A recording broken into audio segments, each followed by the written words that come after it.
Magandang araw mga kaibigan. Bigyan natin ngayon ng opinion reaction itong post ng dalawang retired PMA generals. Isang 3-star PNP general at 1-star AFP o Marine general. Ito si General Fillmore Bodilles Escobar. Tungkol ito sa boxing match, charity boxing match na Torre versus Baste. Kahapon, diba? Maraming nag-attend. Mga pulis, karamihan. Sabi ni General Escobar, I think class 91 ito na premier. It's mandatory for the police to attend the boxing match. Meron siyang isinare na text ng isang pulis. And is it also mandatory to donate? Is this for real? Nagtatanong lang naman siya. Kailan nakatanggap siya kasi ng mga screenshots ng mga text ng mga pulis. So basahin ko lang dito ha. Good evening po sir. Text ng isang pulis kay General Escobar. Retired na ito. For info po sir, detailed kami bukas sa boxing match. Though walang order po, we are instructed to attend and proceed to the event. Ewan ko po paano na-stand ng kapwa ko na mayroon siyang may pangalan ng pulis kailang parang tinakpan para hindi mabulgar yung ngalan. Yung blue, ng kapwa ko na ma'am, I could not stand even while attending conference briefing na beyond mandate na to hold a boxing match. Hindi na daw nila trabaho yung boxing match na yan. To hold a boxing match aside from violation of code of ethical standard as government employee. Graft and corrupt act pa kasi, utilizing government funds for or in an event not covered by our mandate. Even if it is charity for a cause, the end does not justify the means po talaga. Okay, ang pulis na ito may may pinag-aralan, may konsensya, alam niya kung ano yung tama at mali. Okay. So, bago tayo pupunta sa puntahan muna natin pala yung post naman ni General De Leon.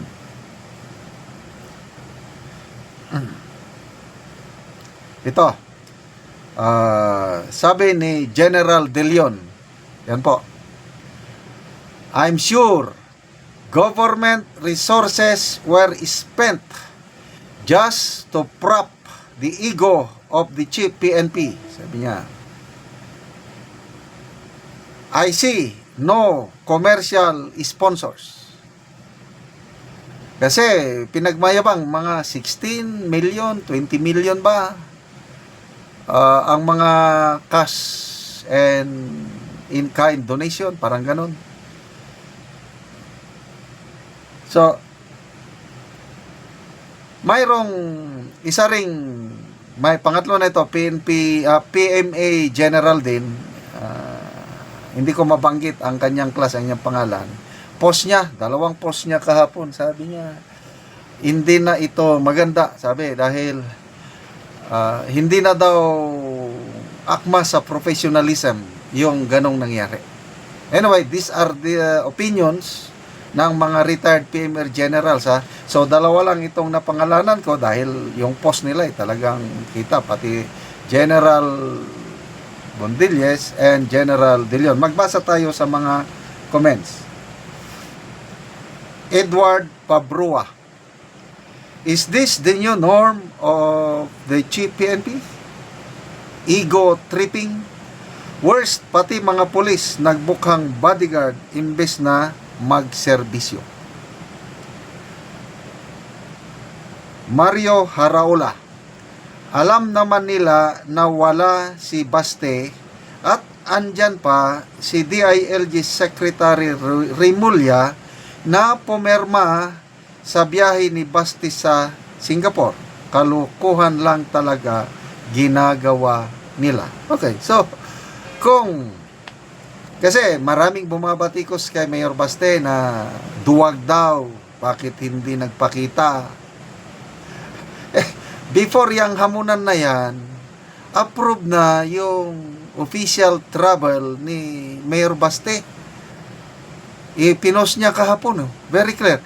Maliban lang, kung sasagot ang DILG Secretary na fake news yan, wala kong inaprubahan na travel authority ni Basti Duterte. O yun, pwede nating sabihin naduwag si Baste.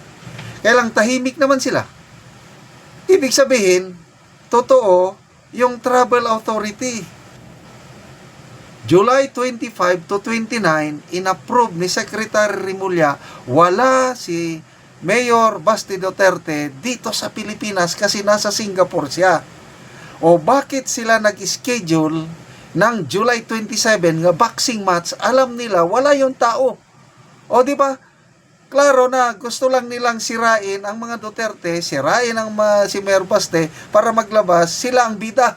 Panalo daw sila people's champ by default. Kasi nga nag-schedule sila sa petsa na wala yung kalaban. O, di ba? Kalukuhan. Ay, nako. Billy Palgan, yan ang tulonggis na Chief PNP mula kay Tabako. Lito Narciso, pogi points daw sa 2028 senatorial election. Sige. Maraming naghihikayat. Si Richard Hidarian sa 2028 pwede daw kakandidatong presidente or vice president si General Torre para maproteksyonan niya ang Marcos kasi by that time wala na sila.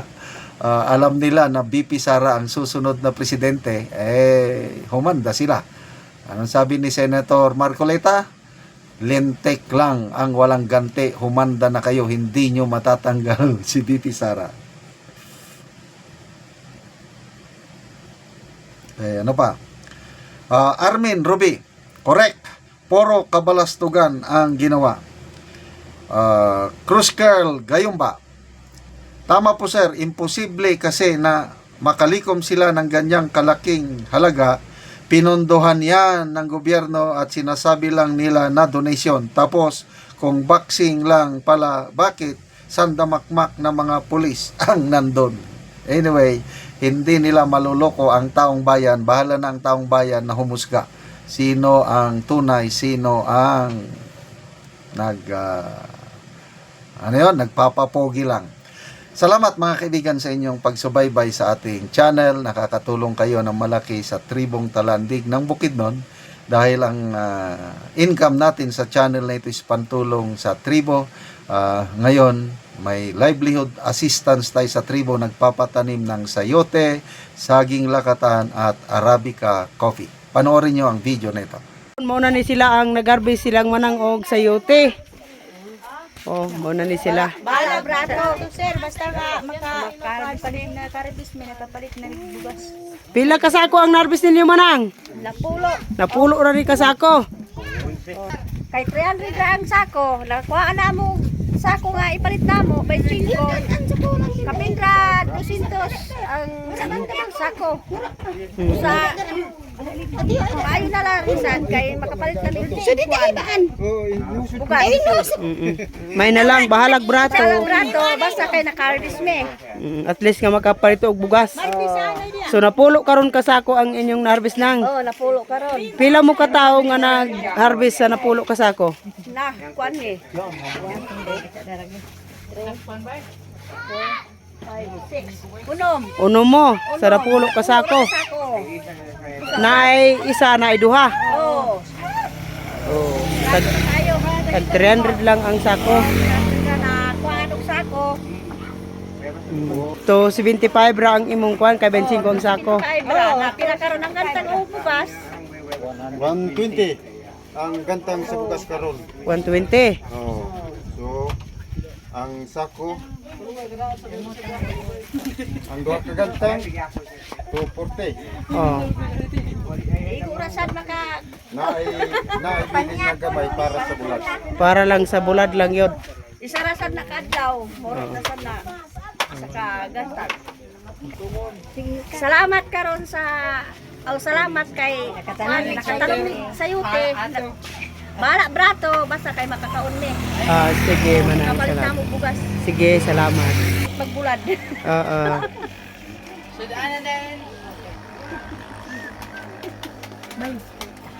Magpractice, magkugi ba magkugi.